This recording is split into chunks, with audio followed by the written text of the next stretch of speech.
Лошо започна, катастрофално заврши годината што изминува. Владата на новиот премиер Димитар Ковачевски дојде во неголемиот тек на енергетската криза, кога струјата енормно поскапе, а сметките за граѓаните и фирмите скокнаа нагоре. Уште во првите неколку дена на владата и се случи уште една криза, овој пат со парно грењето. Дополнително ќе вблизнуваме средства во СМ се со цел да се справа со ова криза. Незадоволството кај обичниот работник ескалираше. Синдикатот очекувано се дигна на протест. Со 15.200 нека повелат социјалните партнери, нека живеат и нека си ги платат сметките во тековниот месец. Успешно се воведе повисока минимална плата од 18.000 денари. Синдикатот и министрите здружено ги кренаа рацете во очекување стандардот да се зголеми, но наместо тоа се засили инфлацијата, главно предизвикана од војната во Украина. Од ден на ден на граѓаните им беше се потешко да ги следат поскапувањата. Џабе повисоките плати, кога повисоките цени им ги изедоа парите. Во 2022 се повторија и сликите невидени од раните 90-ти. Празни рафтови за зејтин и брашно, редици на бензинските пумпи и страв дека ќе ги снема основните артикли. А зејтин нема никаде како ќе го начува. Барем до сега нема на телевизија кажуваат магазините полни. Ни во Стокомак, ни во Кам нема. Тоа нема овдека, мисле дека нема никаде зејтин. Владата во паника почна да носи низа мерки. Ги замрзна цените на основните артикли, па се премисли и ги замрзна маржите.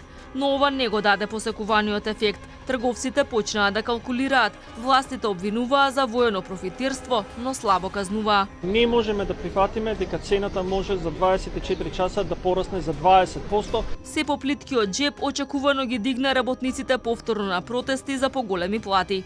Решението е едноставно. Покачување на подот согласно законот за административни службеници. Проблемот е решен за половина час. Немојте да манипулирате во јавноста. Во екот на летото кулминираше револтот и кај земјоделците. Секоја година така, значи на бинго идеме. Државата нема помош, све сами од себе. А никој не ти помага.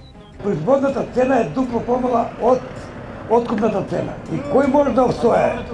Се се фалат со тие субвенции. Субвенциите се за нас како належалка земјоделци.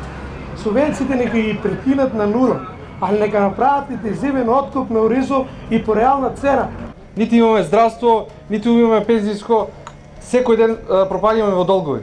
Граѓаните не можеа да сметаат повеќе на ефтината дневна тарифа на струјата. Сметките се зголемија за 17%. Еднаш поскапеа во јануари и уште еднаш во јули. Врсите ќе одри. И директно и индиректно.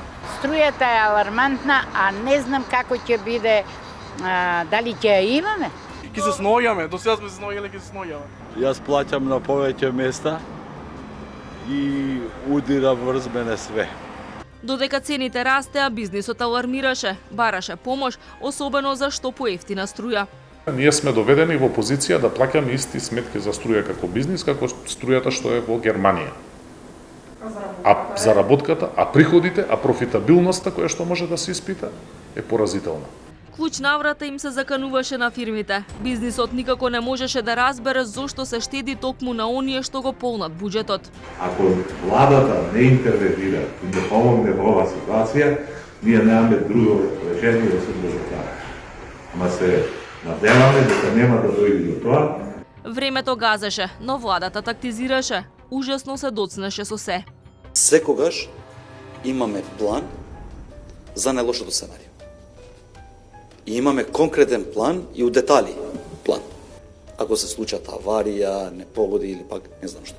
Со дотрајани термоцентрали надлежните уверуваат дека домашното производство на струја ќе било турбо и на максимум. Се пробија сите рокови за 100% активирање на капацитетите. На министрите почнаа да им пречат и прашањата од јавноста. Лага се. Мислам дека секој ден треба да одговараме на исти прашања.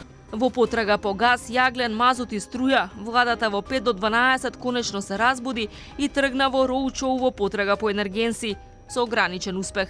А сме при крај и до крајот на ова недела, значи сакучно со утре, значи најверојатно би требало да завршат преговорите и со другите соседи и утре најверојатно нашата делегација би отишла во Софија за да ги заокружи преговорите со Република Бугарија.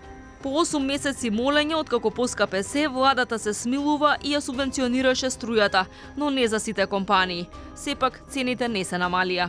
Ја себе сега земав по стара цена или нема. Очекувате да има поевтинување или тешко период? Тешко. Мислам дека е иста.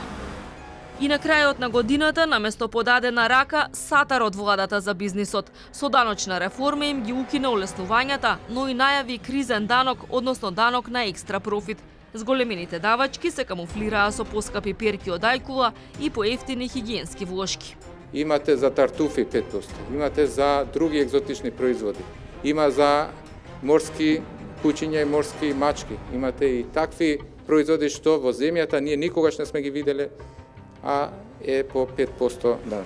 Додека министрите се честеа со морска храна, властите бараа граѓаните да штедат, зашто било криза. Ако го мијанат мали тенџериња, ако се двајца дома да, ама ако се 5-6 души како ги готват? Па кога е помало семејство може, ама кога е поголемо, мора во поголемо. Некој вие си министерот, у кукави треба димезија нека дадат и така ќе живееме. По правилата некои. Па ќе треба да се консултирам со жена ми, јас не готвам.